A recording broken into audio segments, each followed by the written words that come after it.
A tela do celular está completamente escura. As mensagens estão ali, paradas, não lidas. As palavras formam um nó na sua garganta. E você, bem no meio desse profundo silêncio, esperando, sem conseguir ouvir nada, além do som do seu próprio coração batendo forte. Essa espera é uma visita bastante familiar, não é? Este vídeo não vai te dizer como quebrar esse silêncio. Também não vai te oferecer fórmulas mágicas para trazê-lo de volta. Não. Este vídeo é um convite para uma jornada muito mais profunda. O que aconteceria se, quando essa pessoa te ignorasse naquele momento de silêncio ensurdecedor, em vez de se debater em pânico, você escolhesse fluir suavemente, como um rio sábio? É exatamente nesse momento, naquele instante mágico em que tudo muda. Venha, vamos caminhar juntos em direção ao segredo desse momento. Respire fundo e apenas escute, porque esta história é a sua história. Laura está olhando para a tela preta e sem vida do seu celular. Há horas. Ela nem percebe como o tempo passou. Enquanto o tempo congelou dentro dela, os ponteiros do relógio continuam a avançar teimosamente. Lá fora, a vida flui a todo vapor. As folhas dançam ao vento, a criança da vizinha ri às gargalhadas, a buzina de um carro soa ao longe. Mas o mundo de Laura está aprisionado naquela tela escura. Ela espera por uma pequena luz de notificação, uma vibração, um minúsculo sinal de vida. Um sinal de Léo. Léo, aquele homem que entrou em sua vida como uma tempestade e depois se retirou com uma calmaria que deixou apenas destroços. Se a sua presença era exuberante e cheia de vida, a sua ausência é igualmente fria, igualmente pesada. Esses seus afastamentos repentinos abrem fendas profundas na alma de Laura. E toda vez, para fechar essas fendas, Laura pega uma máscara. Esta é a sua arte de sobreviver, sua estratégia para lidar com o silêncio. Mas essa arte, por dentro, a consome lentamente. A primeira máscara que ela coloca é uma de suas favoritas. A máscara da mulher compreensiva. A superfície desta máscara é lisa e acolhedora. Seus olhos sorriem sempre com ternura. Seus lábios estão sempre entreabertos, prontos para sussurrar frases que dão razão ao outro. Quando Laura usa essa máscara, ela diz aos amigos: "Ele trabalha tanto, vocês sabem. Está passando por um período estressante, não quero pressioná-lo." E dentro de si, ela repete o mesmo refrão. "Ele também precisa de um pouco de espaço. Talvez tenha um problema e ainda não esteja pronto para compartilhar comigo. Eu não devo sufocá-lo." Essa máscara enquadra o comportamento de Léo em uma moldura lógica, fazendo Laura parecer não uma vítima, mas uma parceira compreensiva e madura. Mas logo abaixo dessa máscara, o coração de Laura bate como um pequeno pássaro assustado. Há uma menina ali, querendo ser compreendida, querendo ser vista, ansiando por ouvir um simples olá. A máscara da mulher compreensiva cobre gentilmente a boca dessa menina. "Shh", diz ela. "Agora não é a hora. Você precisa ser paciente." E Laura, mais uma vez, adia sua própria necessidade. Essa máscara é uma das formas mais dolorosas de sacrificar a própria alma para proteger o estado de espírito de outra pessoa. À medida que o silêncio se prolonga, a máscara da mulher compreensiva começa a pesar. É então que Laura tira outra de sua caixa. A máscara da mulher alegre e independente. Esta máscara é pintada com cores vibrantes. Seus olhos estão sempre em busca de uma nova aventura. Seus lábios se curvam em gargalhadas. Quando Laura usa essa máscara, ela posta fotos de seus momentos mais felizes nas redes sociais. Sai com os amigos, conta as histórias mais engraçadas. É como se fosse a pessoa mais despreocupada e feliz do mundo. Silenciosamente, ela grita para o mundo inteiro: "Vejam, eu sou incrível sem ele. Não preciso dele para nada. Minha vida está fluindo plenamente." Essa máscara é, na verdade, um escudo de defesa. É uma armadura pesada que ela usa para esconder seu orgulho ferido, sua dor, sua rejeição. Mas quando as risadas terminam, quando ela volta para casa e joga a máscara de lado com cansaço, o que resta é aquele vazio esmagador. O eco da falsa alegria bate nas paredes do quarto e se transforma em um sussurro zombeteiro. Quem você está enganando, Laura? Sério, quem você está enganando? Nesses momentos, ela sente até a medula o quão solitária está, mesmo no lugar mais lotado do mundo. Essa máscara usa a alegria para esconder a dor, mas a dor é sempre mais forte. E cada gargalhada é, na verdade, um grito para abafar a voz da criança que chora em soluços por dentro. E então, inevitavelmente, chega a vez de outra, a máscara da amante paciente.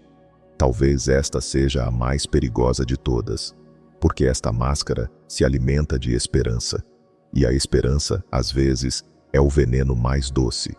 Quando Laura usa essa máscara, ela repassa incessantemente os belos momentos do passado em sua mente como se fosse um filme. O dia em que se conheceram, os momentos em que riram juntos até a barriga doer, o jeito como Léo olhava para ela com amor naqueles raros momentos. Ela se convence. Isso é apenas uma fase. Vai passar. Ele não é assim de verdade.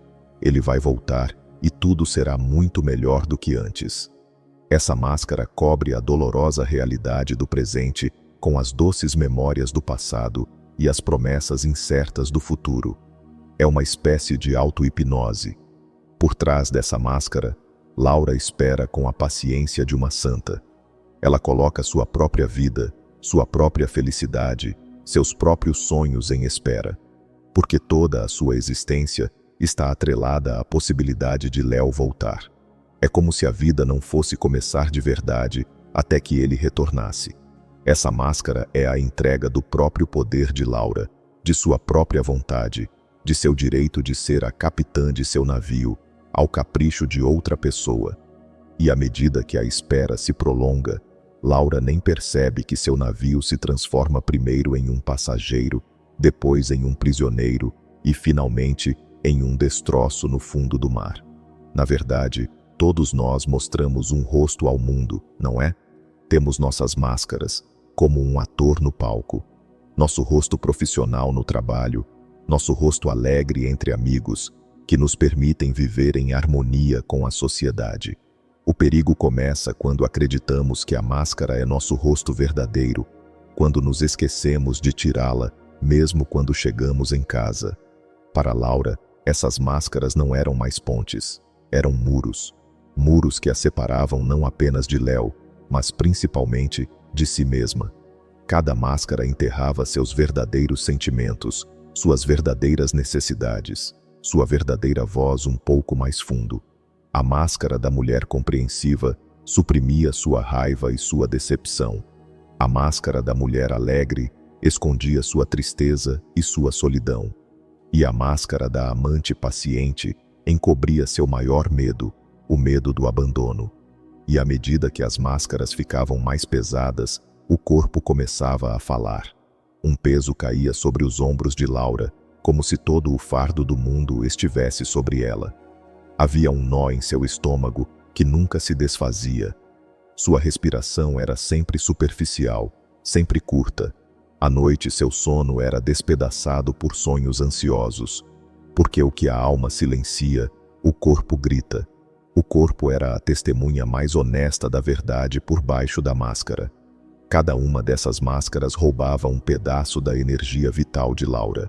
Deixava-a mais cansada, mais pálida, mais sem vida. Seus olhos, que um dia brilharam intensamente, agora estavam embaçados. Quando olhava seu reflexo no espelho, ela não sabia mais quem estava vendo. O rosto que via era como uma colagem. Um pouco de compreensão, um pouco de falsa alegria, um pouco de paciência cansada. Mas a própria Laura não estava em lugar nenhum naquele rosto. Por trás da máscara, uma sombra que Laura mais temia ver e aceitar crescia. Sabe aquele gêmeo sombrio que cada um de nós esconde nos porões mais profundos do nosso inconsciente? Todas aquelas emoções primitivas, desejos reprimidos e verdades dolorosas que a sociedade e até nós mesmos temos dificuldade em aceitar.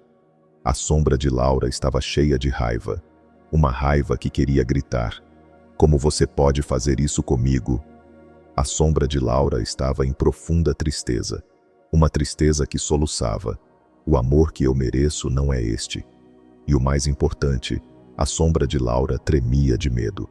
Era o medo de: se eu tirar essas máscaras, se eu mostrar meu verdadeiro rosto, então ficarei completamente sozinha. Era por isso que ela se agarrava firmemente às máscaras. Porque as máscaras, embora dolorosas, eram familiares, eram seguras, mas ela estava ficando sem ar debaixo delas. E em um canto de sua alma, um pequeno sussurro começou a surgir lentamente. Uma pergunta: E se carregar essas máscaras for mais pesado do que ficar sozinha? E se a verdadeira prisão forem as próprias máscaras? Esta pergunta é a chave que abre a porta para o próximo capítulo. O primeiro e trêmulo passo de uma revolução interior. O telefone continua silencioso. O quarto continua o mesmo. Mas algo está diferente. Dentro de Laura, aquela onda familiar de pânico começa a subir novamente. Ela conhecia essa sensação de cor, uma pressa fria e pegajosa que corria por suas veias. Milhares de cenários começavam a se desenrolar em sua mente ao mesmo tempo. Aconteceu alguma coisa ruim? Será que ele se cansou de mim? Existe outra pessoa? Eu disse algo errado? Cada pergunta era como uma era venenosa que gerava outra, aprisionando sua alma. Normalmente, exatamente nesse momento, quando o pânico atingia o pico, Laura instintivamente alcançaria uma máscara. Ou pegaria o telefone para escrever uma mensagem compreensiva, ou procuraria uma maneira de sair para suprimir sua dor. Uma ação, um movimento, um som. Qualquer coisa para abafar esse ruído interno. Mas não desta vez. Desta vez, algo a deteve. Não foi uma decisão consciente. Não foi um momento de iluminação. Foi um cansaço puro, absoluto, que penetrava até a medula. Naquele momento, o cansaço foi mais forte que o pânico. O cansaço acumulado de anos, aquela exaustão sagrada que vazava das camadas mais profundas de sua alma e penetrava em seus ossos, a pregou na poltrona. Ela não tinha mais forças para colocar outra máscara, para desempenhar outro papel, para suprimir mais uma emoção. E foi então, naquele momento de rendição absoluta, que algo mágico aconteceu. Pela primeira vez na vida, em vez de lutar contra a onda de pânico, Laura permitiu que ela passasse calmamente por seu corpo. Ela fechou os olhos, não tentou pará-la, não tentou analisá-la, apenas sentiu. Sentiu como seu coração batia contra a caixa torácica, como suas palmas se cobriam de suor frio, como sua respiração se prendia na garganta. Pela primeira vez na vida, ela estava parada no meio da tempestade, testemunhando sua força, sem tentar controlá-la, sem tentar fugir dela. E a tempestade, em vez de desabar sobre ela, depois de um tempo, começou a se acalmar lentamente, muito lentamente. O vento amainou, a chuva parou. O que restou foi um silêncio fresco e purificado, como o cheiro da terra molhada. Mas este não era o silêncio frio e vazio criado pela ausência de Léo. Era diferente. Este era o silêncio dentro dela mesma. O silêncio profundo de sua própria essência, que ela não ouvia há anos. Naquele silêncio, Laura começou a ouvir sussurros. Não eram sons de fora. Eram as vozes de sua própria alma, sufocadas por anos sob as máscaras que ela usava. Primeiro, ela ouviu o sussurro ardente da raiva, a voz que a máscara da mulher compreensiva havia silenciado. "Como você permite que ele te trate assim?" sussurrava. "O seu amor é tão barato, o seu coração é um brinquedo." Esta não era uma raiva destrutiva, era um limite saudável, era o primeiro broto do amor próprio. Quando Laura sentiu essa raiva, não teve medo dela. Ela a abraçou, porque essa raiva era como uma amiga, lembrando-a do seu valor. Era a prova de o quanto ela estava machucada. E se doía, era sinal de que ela ainda estava viva, de que ainda sentia, de que ainda tinha um coração. Essa raiva era um presente. Depois, ela ouviu o sussurro salgado da tristeza, o soluço que a máscara da mulher alegre e independente havia abafado com gargalhadas. Você está tão cansada, não é? Sussurrava. De sempre parecer forte, de sempre fingir que está tudo bem, de sempre tentar fazer os outros felizes, ignorando a sua própria infelicidade. Essa tristeza não era uma fraqueza, era o sentimento mais humano. Laura permitiu que as lágrimas escorressem por suas bochechas. As lágrimas que ela segurou por anos fluíam como um rio. Cada gota levava embora o peso de uma risada falsa. Cada gota levava embora o cansaço de um sorriso forçado. Este choro não era um colapso, era uma purificação. Era a limpeza de sua alma do veneno acumulado. Foi o primeiro momento em que ela pôde tocar sua própria dor com compaixão. Ela não estava mais fugindo dela, estava abraçando-a, porque sua tristeza era a prova de quão profundamente ela era capaz de amar. E que bênção era essa! E do mais fundo veio o mais assustador, o sussurro gelado do medo, a voz trêmula que a máscara da amante paciente cobria com esperanças. E se ele não voltar? Sussurrava. E se você ficar sozinha para sempre? E se nunca mais for amada?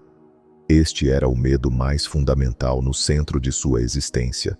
Laura sentiu a presença desse medo em cada célula, mas desta vez, em vez de paralisá-la, o medo lhe mostrou algo. O medo lhe mostrou o quanto ela queria ser amada, o quanto queria pertencer, mas também jogou em seu rosto o quão pesado era o preço que ela pagava por esse amor e pertencimento. Sacrificar seu próprio eu, sua própria alma. Esse medo lhe ofereceu uma escolha. Ou você continua a viver como escrava desse medo, como uma folha à mercê de outra pessoa. Ou você aprende a caminhar com esse medo, aceitando-o, mas nunca permitindo que ele te controle. Foi nesse momento, naquele quarto silencioso, que Laura fez a descoberta mais importante de sua vida. Até aquele dia, ela pensava que o epicentro de seu mundo emocional era sempre Léo. Feliz quando Léo ligava, infeliz quando Léo se calava, em paz quando Léo se aproximava, ansiosa quando Léo se afastava. Como se ela fosse um satélite sem emoções próprias, que só ganhava sentido quando girava na órbita de Léo. Mas agora ela entendia que isso era uma ilusão. O silêncio de Léo era apenas um gatilho, uma chave. Aquela chave abria as portas que já existiam dentro de Laura. A porta da raiva, a porta da tristeza, a porta do medo. Essas emoções não existiam por causa de Léo. Elas sempre estiveram lá, vivendo nas terras esquecidas e negligenciadas de sua própria alma. A única coisa que Léo fazia era lançar um holofote sobre essas terras. E isso, embora doloroso, era uma consciência incrivelmente libertadora. Porque isso significava o seguinte: se a fonte dessas emoções está dentro de mim, então a cura também está dentro de mim. Se é minha alma que cria esta tempestade, então sou eu quem pode acalmá-la. Talvez a maior tarefa do ser humano nesta vida seja encontrar sua própria integridade. Em vez de rejeitar aquelas partes escuras e indesejadas por trás da máscara como um inimigo, é entendê-las e torná-las parte de nós mesmos. Naquele dia, sem nem perceber, Laura deu o primeiro passo em direção à sua própria integridade. Ela não via mais a raiva, a tristeza e o medo dentro de si como inimigos. Eles eram como seus próprios filhos, perdidos, esperando por atenção e carinho. Ouvi-los, dar-lhes espaço, aceitá-los sem julgamento. Este era o maior presente que ela poderia dar a si mesma. Manter a calma não era uma postura passiva enquanto esperava por Léo. Manter a calma era diminuir o ruído de fora e começar a ouvir a música de dentro, a música de sua própria alma. Naquele dia, Laura não olhou mais para o telefone, não escreveu uma mensagem, não compartilhou uma foto alegre nas redes sociais. Ela apenas se sentou, e respirou. Respirações profundas e calmas. A cada respiração, ela sentia o peso de sua própria existência, o calor de seu próprio corpo. Pela primeira vez em anos, ela se sentia valiosa por ser simplesmente ela mesma, sem precisar da aprovação ou da presença de outra pessoa. Aquele silêncio não era mais um vazio, uma privação.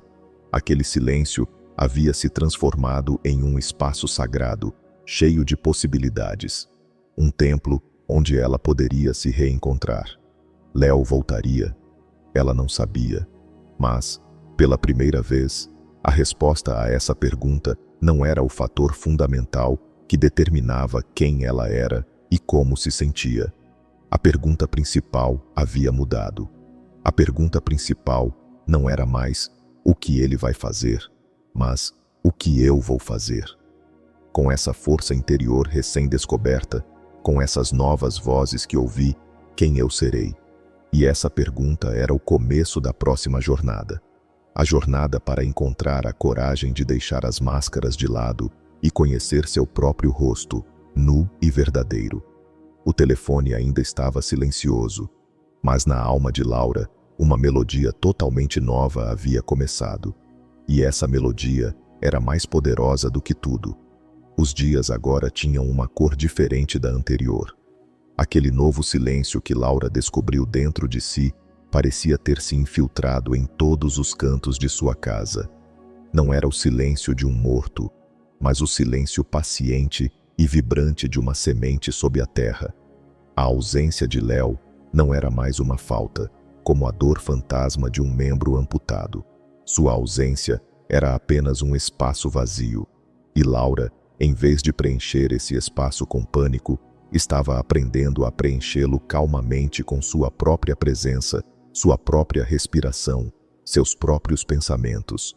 Pela manhã, enquanto tomava seu café, ela observava a dança do sol que entrava pela janela no assoalho, observando de verdade. Ela via pequenos detalhes em sua casa que estavam lá há anos, mas que ela nunca havia notado. O jeito como uma rachadura na parede se estendia como um rio fino, a resistência teimosa da folha da planta no vaso virando-se para o sol. Ela era como a soberana de seu pequeno reino. Este reino não era suntuoso, mas era real. E o mais importante, pertencia apenas a ela. Ela não precisava mais se infiltrar no reino de outra pessoa para existir, nem se refrescar na sombra de outro. Ela tinha sua própria sombra e seu próprio sol. E então, um dia, bem no meio dessa paz recém-estabelecida, aquele som veio. Aquela vibração que ela esperou por anos, tanto como uma bênção, quanto como uma maldição. A tela do telefone se iluminou após a escuridão total. Na tela, um único nome, Léo. E abaixo, aquela pergunta simples, quase inocente, que mudou o ritmo de seu coração por um instante. Como você está? No passado, essas 3 palavras teriam sido uma tábua de salvação para Laura. Após semanas de silêncio ensurdecedor, essa pergunta era como um oásis no deserto. Toda a sua dor, toda a sua mágoa, toda a sua raiva se evaporariam instantaneamente, dando lugar a um alívio exuberante. Ela imediatamente colocaria uma máscara, geralmente escolhendo a máscara da mulher alegre, e responderia com alegria e saudade, como se nada tivesse acontecido, como se o homem que a ignorou por semanas não fosse ele. Porque essas 3 palavras significavam: você ainda está na minha mente, você ainda está na minha vida. E Laura estava pronta para sacrificar tudo para se agarrar a esse significado. Mas desta vez, algo era radicalmente diferente. Com a vibração do telefone, seu corpo deu aquele alarme familiar. Seu coração acelerou, aquela cãibra conhecida apertou seu estômago. Era um reflexo condicionado. Assim como o cão de Pavlov salivava ao som do sino, o corpo de Laura estava programado para reagir ao interesse de Léo com uma mistura de pânico e alívio. No entanto, desta vez, por trás da reação corporal, havia um observador calmo. Aquele observador era a testemunha sábia e cansada dentro de si que ela conheceu no segundo capítulo. Laura sentiu o desejo de seus dedos alcançarem o telefone. Ela percebeu aquele impulso momentâneo, aquele comando de "responda agora", mas ela não se moveu, apenas parou e respirou. Fechou os olhos e observou aquela tempestade familiar se formar novamente dentro dela. Mas ela não era mais uma folha sendo levada pela tempestade. Ela era o céu que observava a tempestade. Dentro dela, um conselho de vozes antigas e novas se reuniu. A voz da máscara da amante paciente sussurrou: "Viu? Eu sabia que ele voltaria. Ele não conseguiu te esquecer. Agora, se você mostrar o quão compreensiva é, tudo vai ficar bem." A voz da máscara da mulher alegre interveio: "Não demonstre que está triste. Mantenha-se forte. Haja como se tudo estivesse maravilhoso, para que ele perceba o quanto sentiu sua falta." Essas vozes eram estratégias antigas e cansadas, memorizadas para sobreviver. Mas agora havia novos membros no conselho. As vozes da sombra que ela abraçou no segundo capítulo. A voz da raiva era alta e clara.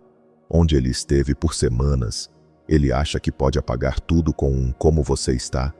Seus sentimentos são tão insignificantes assim? A voz da tristeza, mais suave, mas igualmente afiada. Lembre-se de quanta dor você sentiu neste silêncio. Não ignore essa dor com um simples "como você está?" Não cometa essa traição contra si mesma. E no fundo, a voz do medo tremia. E se esta for sua última chance? E se você for fria com ele e desta vez ele for embora para sempre? Laura ouviu todas essas vozes. Não silenciou nenhuma. Não julgou nenhuma. Ela agora entendia que eram partes diferentes de sua alma, cada uma encontrando sua própria maneira de protegê-la. Ela lhes agradeceu com compaixão. Então, além de todas essas vozes, ela ouviu uma voz mais profunda, mais calma. Era a voz de seu centro interior recém-encontrado. A voz de sua bússola interna. E essa voz lhe dizia uma única coisa: seja fiel a si mesma, Laura. Seja fiel à verdade, à força que você encontrou no segundo capítulo. O seu valor não depende de ele enviar uma mensagem ou não. A sua paz não deve vir com o "como você está?" dele e ir embora com o silêncio dele. O seu céu pertence a você. Deixe que ele venha e vá como uma nuvem em seu próprio tempo. Você continue firme sob o seu próprio céu. Laura abriu os olhos. Seu coração ainda batia rápido, mas não mais com pânico, e sim com determinação. Ela pegou o telefone. Seus dedos não foram para as frases enfeitadas, perdoadoras e alegres do antigo hábito. Seu dedo também não foi para as palavras raivosas, acusatórias e questionadoras. Seu dedo escreveu apenas a verdade. Uma verdade simples, honesta e calma. A resposta não foi nem quente nem fria. A resposta foi neutra. A resposta foi livre. Ela escreveu: "Estou bem, obrigada. Espero que você também esteja." Não acrescentou mais nada. Nem uma pergunta, nem uma queixa, nem um convite. Isso não era parte de um jogo. Não era uma tática. Era uma declaração clara do estado emocional de Laura. Era a maneira mais silenciosa e poderosa de dizer: "Eu estou aqui, no meu centro, e estou bem. Sua presença ou ausência não pode mais abalar este meu estado fundamental." Era traçar um limite, mas não era um limite agressivo, cercado de arame farpado. Era um círculo respeitoso e claro, desenhado ao redor de um espaço sagrado. Significava: este é o jardim da minha alma, e aqui só se pode entrar com respeito. No momento em que ela pressionou enviar, sentiu algo se romper dentro dela, mas não foi uma ruptura dolorosa, foi uma ruptura libertadora, como um navio que se solta da corda podre que o prendia ao porto por anos. Quando fechou os olhos, ela viu aquelas máscaras em sua mente: a mulher compreensiva, a mulher alegre, a amante paciente. Elas estavam ali, como peças de museu, atrás de vitrines de vidro. Ela olhou para elas, sentiu gratidão, porque aquelas máscaras lhe deram um espaço para respirar em seus momentos mais difíceis. Elas a protegeram, mas ela não precisava mais delas. Ela podia deixá-las para trás com amor. Agora ela podia existir no mundo com seu próprio rosto, seu rosto nu, imperfeito, mas imensamente real. Naquele momento, ela entendeu que o que acontece quando você mantém a calma enquanto te ignoram não é que a pessoa magicamente volte correndo para você. Às vezes isso acontece, às vezes não. O ponto principal não era esse. O ponto principal era que, se você mantivesse a calma quando te ignorassem, você voltaria correndo para você. Você voltaria para si mesma. Você voltaria para a casa que abandonou enquanto esperava na porta de outra pessoa por anos, sua própria alma. E naquela casa, você encontraria um tesouro que ninguém poderia lhe dar: o sentimento de pertencer a si mesma, soberania emocional. Naquele dia, Laura não esperou por uma resposta. Ela colocou o telefone no silencioso e o deixou sobre a mesa, com a tela virada para baixo. Então se levantou, preparou outra xícara de chá e sentou-se perto da janela. Lá fora, as nuvens se moviam lentamente. Algumas eram escuras e densas, outras brancas e leves. Mas o céu, aquele infinito espaço azul que permitia que todas elas viessem e fossem, estava sempre lá, calmo, imutável e inteiro. Laura sorriu. Ela não era mais uma nuvem. Ela era o próprio céu. Depois daquela mensagem calma que Laura enviou, o universo pareceu entrar em um momento de silêncio. Mas era um silêncio diferente dos anteriores. Não era um silêncio tenso, carregado de expectativa. Era um silêncio tranquilo e completo, como ao final de uma meditação, onde tudo se encaixa. Pela primeira vez na vida, Laura não estava esperando que outra pessoa desse o próximo passo, porque ela não era mais alguém no meio da pista de dança, esperando que um parceiro estendesse a mão. Ela havia começado a tocar sua própria música e estava gostando de dançar sozinha com essa música, balançando em seu próprio ritmo. A resposta de Léo chegou 1 hora depois. Depois outra. As mensagens não eram como nos velhos tempos. Nas entrelinhas, lia-se uma pressa, uma surpresa, talvez até um pouco de pânico. Ele parecia desequilibrado por não encontrar o calor familiar e perdoador de Laura. Antes, o silêncio dele tirava Laura de órbita. Agora, a serenidade de Laura o tirava de órbita. A dinâmica de energia, como o leito de um rio que muda, havia mudado de forma irreversível. Laura leu as mensagens, mas aquelas palavras não podiam mais virar seu mundo interior de cabeça para baixo como uma tempestade. Ela as lia com curiosidade, mas com distância, como um cientista examinando dados. A menininha dentro dela, que esperava ser salva, ainda buscava um pingo de esperança. Talvez desta vez seja diferente. Ela sussurrava. Mas agora aquela menina não estava sozinha. Ao lado dela, havia uma Laura adulta e sábia, abraçando-a com compaixão. Aquela Laura adulta dizia à menina: "Eu te entendo, e entendo essa sua esperança. Mas lembre-se, nossa felicidade não depende mais da mudança de outra pessoa. Nossa felicidade é uma fortaleza que construímos dentro de nós. E abriremos as portas dessa fortaleza apenas para aqueles que nos respeitam, para aqueles que nos veem como somos." Este diálogo interno era a fonte da nova força de Laura. Ela não era mais composta de uma única voz, a voz do medo ou da esperança. Ela era um coro que abrigava muitas vozes, e a maestrina era ela mesma. Ela decidia qual voz faria um solo, qual permaneceria em silêncio. Uma pessoa começa a se integrar quando consegue conversar com suas próprias contradições internas.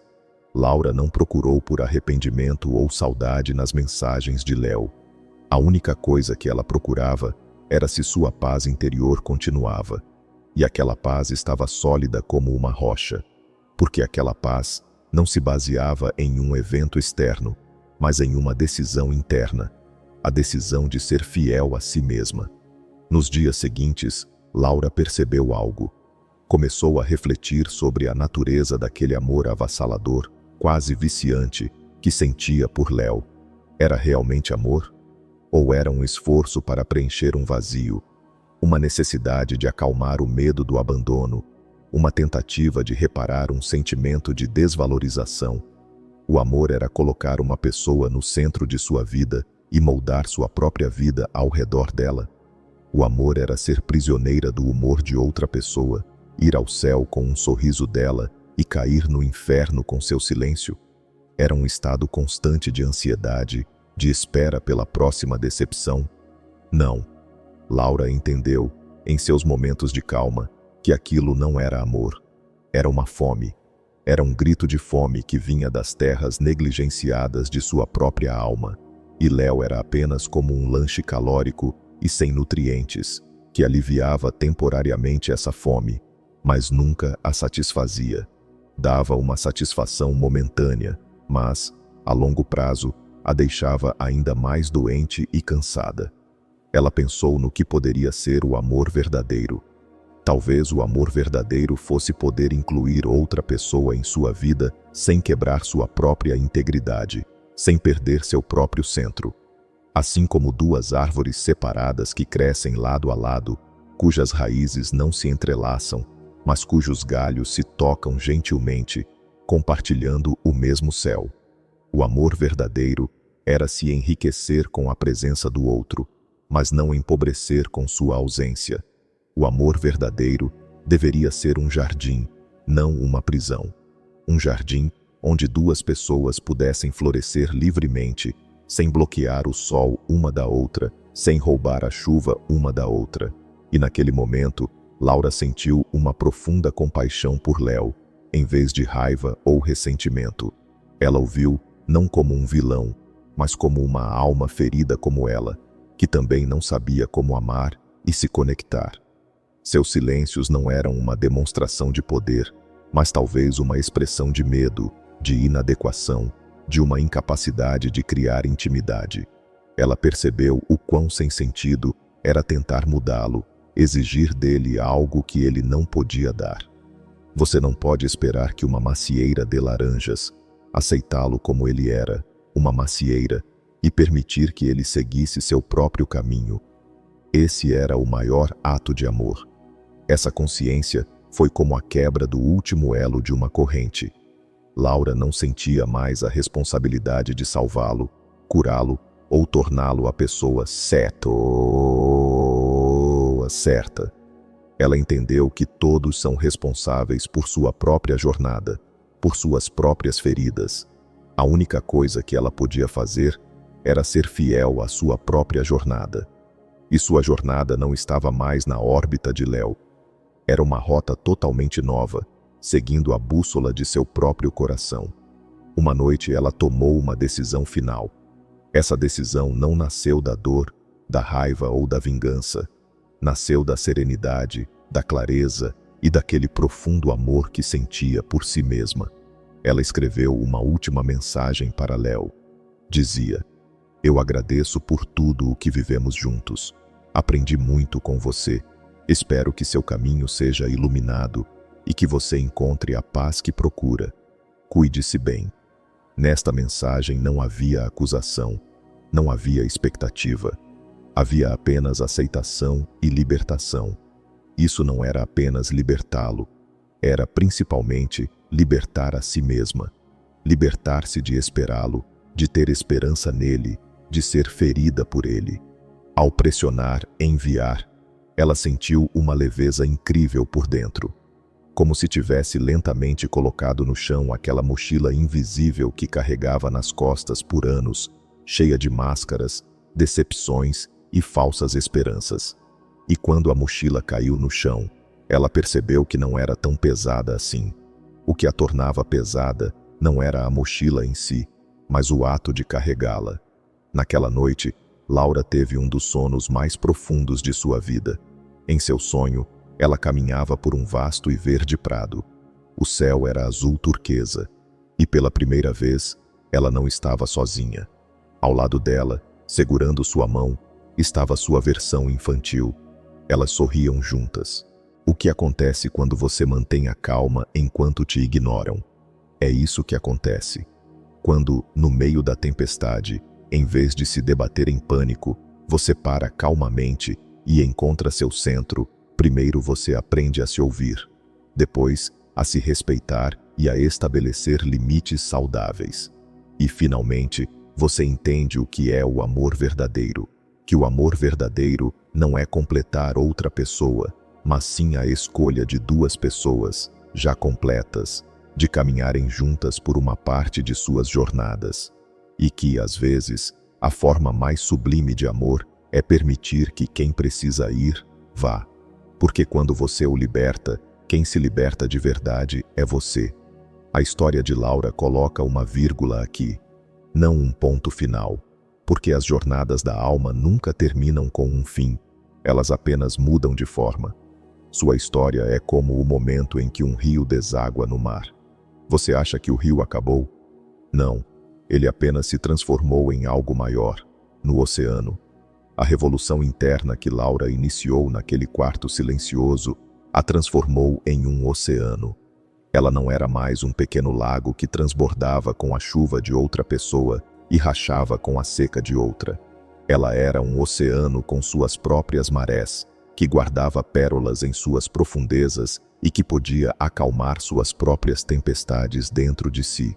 Embora esta história pareça ser a de Laura, desde o início foi a sua história.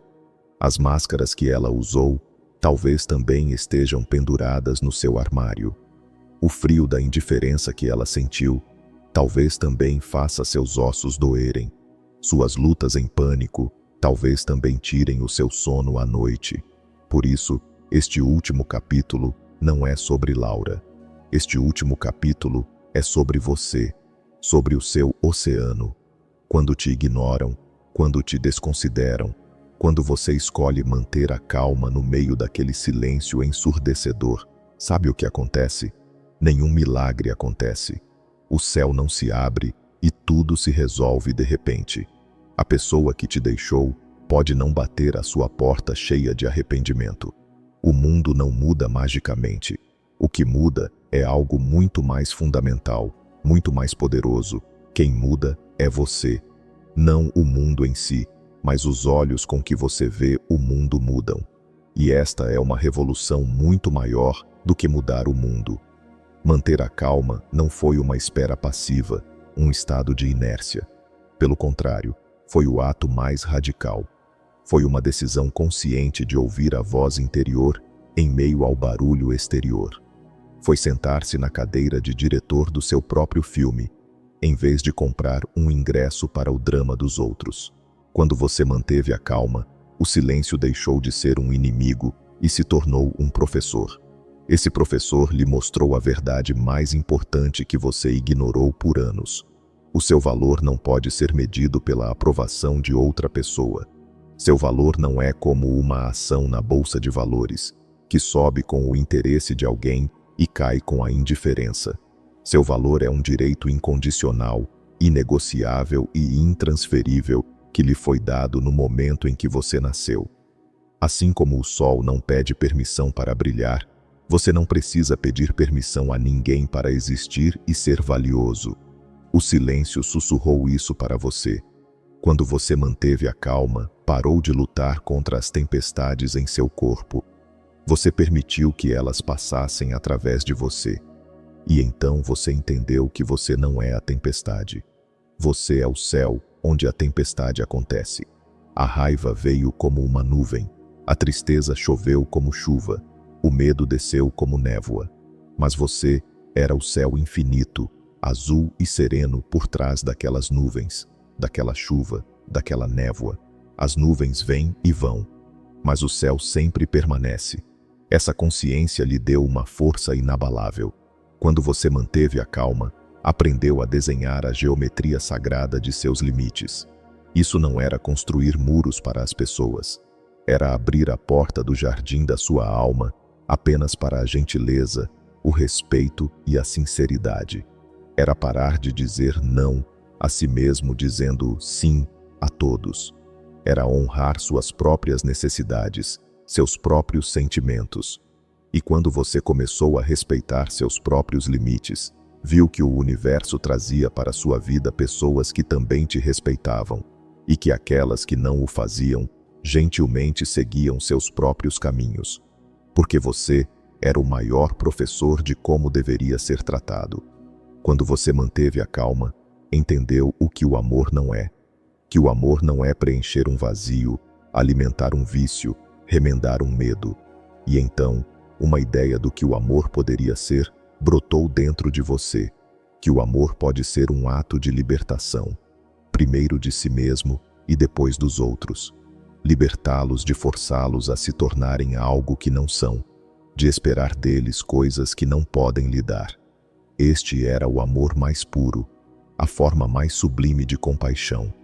Talvez a jornada mais profunda da alma seja esta, a coragem de deixar de ser a pessoa que os outros esperam que sejamos e nos tornarmos aquele eu único, singular e autêntico que nascemos para ser. A arte de tirar as máscaras, abraçar nossa sombra, reger todas as contradições internas como uma orquestra e tocar nossa melodia única. O momento em que você escolheu manter a calma no meio daquele silêncio foi o primeiro passo que você deu nesta jornada de individuação, o passo mais sagrado. Agora, o caminho não é mais se esforçar para que outra pessoa te veja. O caminho é você se ver em todas as suas formas. O caminho não é mais gritar para que outra pessoa te ouça. O caminho é você ouvir até os sussurros mais silenciosos dentro de si. O caminho não é mais se despedaçar para que outra pessoa te ame. O caminho é você dar a si mesmo, aquela criança interior que merece tudo, aquele amor compassivo e acolhedor. E agora, esta jornada não precisa ser percorrida sozinha. Se estas palavras tocaram um lugar em sua alma, o círculo de fogo que criamos está sempre aberto para você também. A seção de comentários não é apenas um lugar para escrever palavras, mas um ponto de encontro onde testemunhamos a luz um do outro. Se desejar, deixe lá um único sentimento que ficou com você desta jornada: paz, coragem, consciência, leveza. Apenas uma palavra, para sabermos que não estamos sozinhos. Lembre-se, o refúgio mais precioso é o silêncio do seu próprio coração. Lá, você está em segurança. Cuide-se bem.